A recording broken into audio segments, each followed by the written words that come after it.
Hello mga ka-journey, mga palangga. I-invite ta maghatag og testimony sa Women's Ministry. So ako ang napili sa amo ang church, Jesus Glorious Church nga mag-testimony. It's not about how people change, no? Pero dili gid siya yun nga ang kita'y makapausap sa tao, no? Kundi mismo siya na mismo ang magpausap siyang kagalingon pinaagi sa atong Ginoo.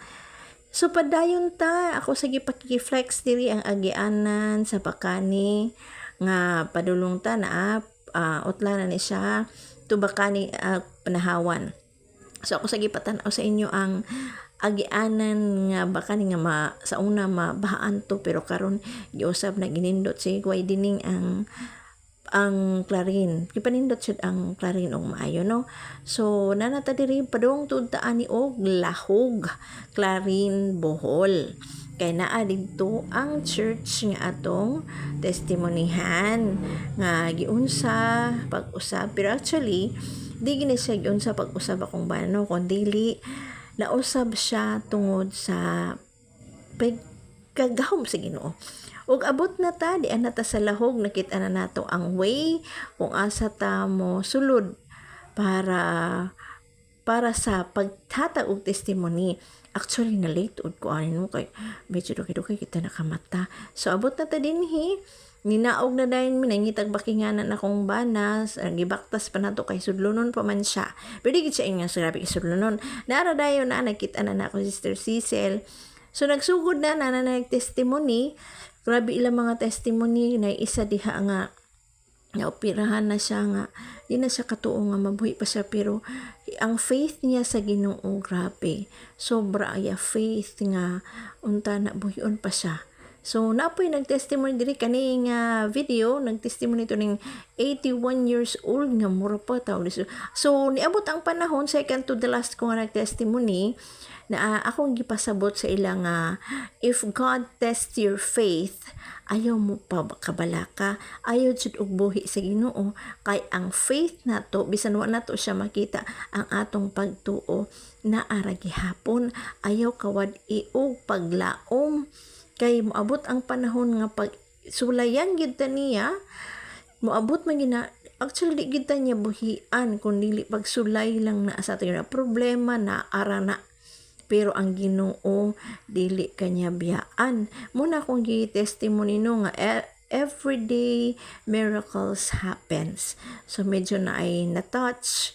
Napoy ka ng brag na grabe gid sila ka paminaw.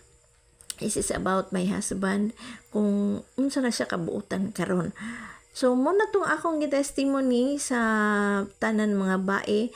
Then, after na ako, then, I'm ready na nasnika, na nagkanta-kanta na sila. Then, they praise God, how God is wonderful. Anya, after ana, nanguli na dayon ta, kay medyo napatay atimanon nga mga ihatod nga mga butang, unsa pa, nga mga atong pangwartahan, diba, no?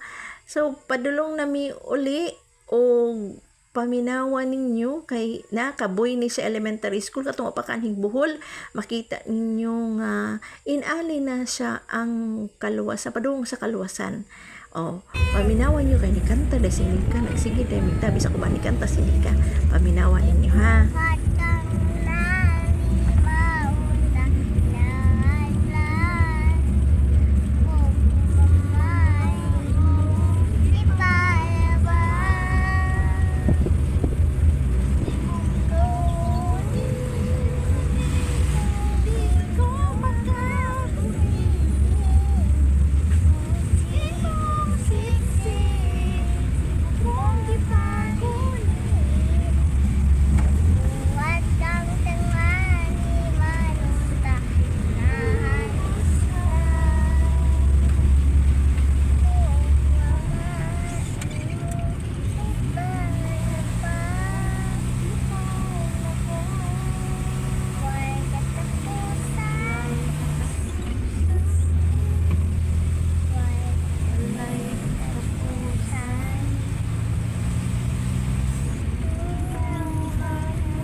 pinapunta na kay kanta, no? So, abot naman ta.